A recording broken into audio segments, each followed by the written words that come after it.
अस्सलाम वालेकुम स्टूडेंट्स। आज हम लोगों का जो वीडियो है वो है डायरेक्ट स्पीच और इनडायरेक्ट स्पीच के बारे में। स्पीच को नरेशन भी कह सकते हैं। तो स्पीच की डेफिनेशन की तरफ हम लोग आए तो हमें ये तारीफ मिल सकता है कि the power of expression is called speech और नरेशन।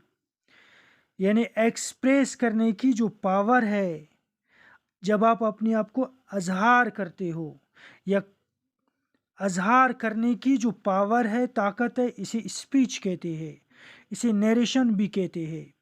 या इसकी तारीफ यूँ भी की जा सकती है कि the way of conveying someone's message to another one is called speech और नरेशन। कि एक बंदे की, एक शख्स की पैगाम को दूसरे शख्स तक पहुंचाना, ये भी स्पीच में आ सकता है। इसे भी स्पीच हम लोग कहते हैं। यानी स्पीच की तारीफ अगर हम लोग कर ले तो एक बंदे की बात को दूसरे बंदे तक पहुंचाना, ये स्पीच कहलाता है। मिसाल के तौर पर ही सेज, वो कहता है, आई प्ले फुटबॉल, मैं फुटबॉल खेलता हूँ।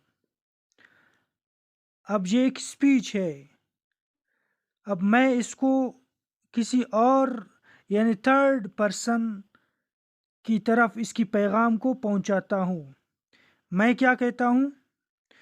मैं कहता हूँ ई सेज, वो कहता है, दैट, कि वो, दैट ई प्लेज फुटबॉल, कि वो फुटबॉल खेलता है।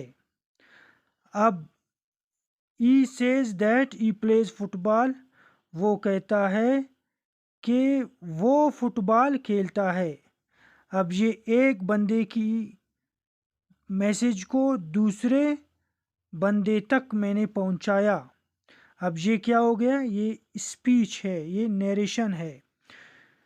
तो स्पीच की अगर हम लोग केसेस की तरफ आए, there are two cases of speech. The first one is called direct speech. The definition of direct speech is that the actual words of a speaker are called direct speech। जो speaker है, बोलने वाला है, उसकी actual words को हम लोग direct speech कहते हैं। यानी जो बोलने वाला जो बोल रहा है, हम लोग जो बोलने वाला है, जो बोलने वाला जो भी बोल रहा है, उन्हीं को डायरेक्ट स्पीच कहते हैं। In this case, we convey the message of the speaker in his own actual words without any change to another person। इस केस में यानी डायरेक्ट स्पीच में हम लोग जो स्पीकर बोलने वाली की जो एक्चुअल वर्ड्स है, उन्हीं एक्चुअल वर्ड्स के साथ उसकी मैसेज को किसी और पर्सन तक पहुंचाते हैं। यानी डायरेक्ट स्पीच में हम बोलने वाले की जो भी बोल रहा है उसकी मैसेज को उसी के वर्ड्स के साथ हम लोग कन्वे करते हैं थर्ड पर्सन को। तो इससे ये मालूम हुआ, डायरेक्ट स्पीच में हम अपनी वर्डिंग से उसकी मैसेज को कन्वे नहीं करते हैं, बल्कि जो भी स्पीकर की वर्डिंग है, जो भी बोल रहा है, उसकी वही वर्डिंग के साथ उसकी पैगाम को आगे हम लोग भेजते हैं। मिसाल के तौर पर शी सेज, वो कहती है, आई गो टू स्कूल, मैं स्कूल जाती हूँ। अब ये क्या है? ये स्पीकर की मेन वर्ड्स है, इसमें कोई चेंजिंग हम लोग नहीं ला रहे हैं। दे से, वो कहते हैं, वी राइट लेटर्स, वो कहते हैं कि हम खतूत लिखते हैं। अब जो पहला और दूसरा सेंटेंस है, दोनों सेंटेंसेस डायरेक्ट स्पीच है। क्यों? क्योंकि यहाँ हमने कोई चेंजिंग नहीं लाई है। तो आई गो टू स्कूल ये उस फीमेल की वर्डिंग है, उसकी मैसेज है, और वी राइट लेटर्स ये दे वाले स्पीकर की मेन वर्डिंग्स है। इसमें हमने कोई चेंजिंग नहीं लाई है, तो इसी को कहते हैं डायरेक्ट स्पीच। फिर जो स्पीच की सेकंड फॉर्म है वो है indirect speech. In this case we convey the message of the speaker in our own words to another person is called indirect speech.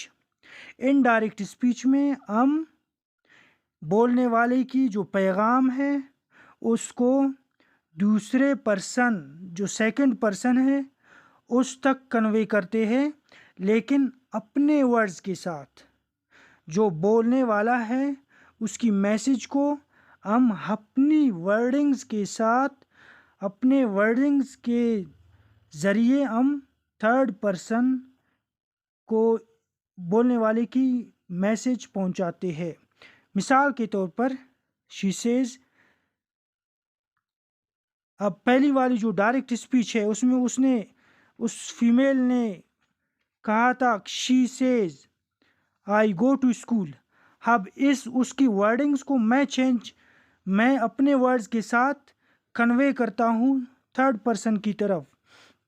मैं कहता हूँ शी सेज, वो कहती है दैट के शी गोज़ टू स्कूल, वो स्कूल जाती है। अब यहाँ पर मैंने कहा कि वो कहती है कि वो स्कूल जाती है। अब ये मेरे वर्ड्स है, उसके वर्ड्स नहीं है, सिर्फ उसका मैसेज था कि वो स्कूल जाती है। इसको मैंने भेज दिया तो दूसरे पर्सन की तरफ, वो मेरे वर्ड्स थे। दे say that they write letters, वो कहते हैं कि वो खतूत लिखते हैं। अब ये भी वर्ड्स, ये मेरे वर्ड्स है, मैंने क्या किया, कन्वे किया पैगाम अपने वर्ड्स के साथ। तो डायरेक्ट स्पीच के पार्ट्स की तरफ हम लोग आते हैं। स्पीच के जो डायरेक्ट, हम लोग डायरेक्ट को इनडायरेक्ट में कन्वर्ट करते हैं। डायरेक्ट स्पीच के दो पार्ट्स है। पहला है reporting speech. Reporting speech is that part of direct speech which is always placed outside the inverted commas is called reporting speech. Reporting speech direct speech की वो हिस्सा है जिसको हम लोग इनवर्टेड कामाज से बाहर रखते हैं। यानी जो इनवर्टेड कामाज से बाहर वाला हिस्सा है स्पीच की, वो यानी डायरेक्ट स्पीच की वो रिपोर्टिंग स्पीच कहलाता है। जैसे इस सेंटेंस में ई सेज, अब ये ई सेज ये रिपोर्टिंग स्पीच है।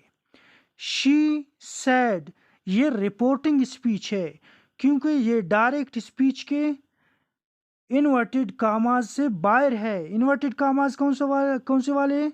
आई विल सिंग, अब ये इन्वर्टेड कामाज में बंद है। तो इससे बाहर वाला जो ई सेज है, शी सैड है, ये क्या है, रिपोर्टिंग है। और second part reported speech. Reported speech that part of direct speech which is always placed inside the inverted commas is called reported speech. अब जो inverted commas के अंदर वाले जो saying है डायरेक्ट स्पीच की, उस हिस्से को हम लोग रिपोर्टेड स्पीच कहते हैं। ई सेज आई विल सिंग, अब यहाँ पर ई सेज तो रिपोर्टिंग हो गया, बाकी आई विल सिंग ये रिपोर्टेड स्पीच है। शी सैड रिपोर्टिंग हुआ। आई विल कम ये रिपोर्टेड स्पीच है। क्यों? क्योंकि ये डायरेक्ट स्पीच के इन्वर्टेड कामाज के अंदर है। तो डायरेक्ट स्पीच के इन्वर्टेड कामाज के अंदर वाले पार्ट को हम लोग रिपोर्टेड स्पीच कहते हैं। तो डियर फ्रेंड्स, डायरेक्ट स्पीच से इनडायरेक्ट स्पीच बनाने की तरफ अगर हम लोग आए तो कुछ रूल्स हमारे पास है। Rules of changing direct speech into indirect speech. while changing direct speech into indirect speech the following basic changes take place। Direct speech से इनडायरेक्ट स्पीच की तरफ अगर हम लोग जाए तो कुछ हमें चेंजिंग्स करना पड़ता है। तो वो चेंजिंग्स वो प्रोनाउन चेंजेस है, वो पंक्चुएशन की भी चेंजेस हो सकते हैं, वो टेंसेस की भी चेंजेस हो सकते हैं, वर्ड्स भी चेंज होते हैं। तो प्रोनाउन की जो चेंजेस है उसमें हम लोग अगर देखें तो the pronoun will change in the following ways। The first person of reported speech changes according to the subject of reporting speech। जो फर्स्ट पर्सन है यानी आई और वी है, रिपोर्टेड स्पीच की फर्स्ट पर्सन आई और वी वो reporting speech के subject के मुताबिक चेंज होते हैं। डियर फ्रेंड्स, यहाँ हमें एक फार्मूला नज़र आता है, वो है सन, SON। और सन अगर हम लोग प्रोनाउंस को चेंज करें, आई वी, ये I we you they he she it, ये हमारे पास प्रोनाउंस है। तो सन के फार्मूले के मुताबिक अगर हम लोग चेंज करें तो फर्स्ट पर्सन आई और वी ये सब्जेक्ट जो रिपोर्टिंग स्पीच है उसके सब्जेक्ट के मुताबिक चेंज होंगे, और जो सेकंड पर्सन है यू है वो रिपोर्टेड स्पीच के ऑब्जेक्ट के मुताबिक चेंज होंगे, और जो थर्ड पर्सन है ई शी इट दे है वो चेंज नहीं होते हैं। तो the first person of reported speech, ये जो रिपोर्टेड स्पीच की फर्स्ट पर्सन है, फर्स्ट पर्सन कौन से है, I, my, mine, me, myself, we, our, ours, us, our selves.